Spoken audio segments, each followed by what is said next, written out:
后来继续来看新北市的蘆洲往国道1号的引道口，伫半暝2点外，有一台修理车弄到分隔岛当场火烧车，嘛是好哩加载，车顶2个人走有出来，无受伤。也毋过这驾驶规身躯的臭酒味，酒气达高达每公升1毫克，徛都徛袂牢，互带转去派出所，搁来起酒效。 结果，互用公共危险罪移送法办，坐公车的乘客连带罚款15000块。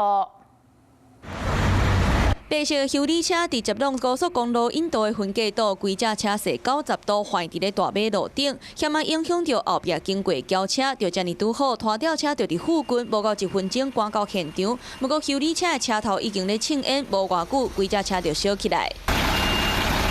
规只车互烧甲咪咪冒冒，引擎嘛烧甲乌酥酥，车头嘛有落落情形。分隔岛的红门头嘛碎一大地，看会出来当时是弄甲真大力。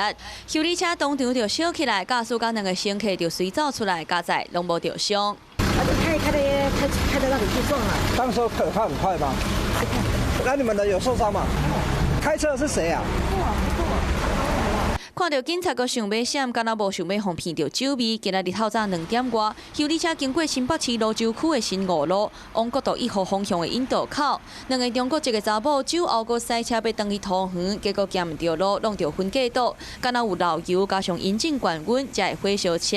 你们是喝多少啊？我们有喝。他怎么会给他开车？我叫他不要开的呀，他只喝了1杯酒而已。他怎么那么醉啊？白酒的纯的嘛。做伙人讲无啉，不过其实2个人是做伙啉。 驾驶规身躯拢是酒味，互带转去派出所，阁一直咧匹配叫971超标，相当于是啉560cc 的威士忌。虽然人无代志，不过酒后塞车肇事，用公共危险罪移送。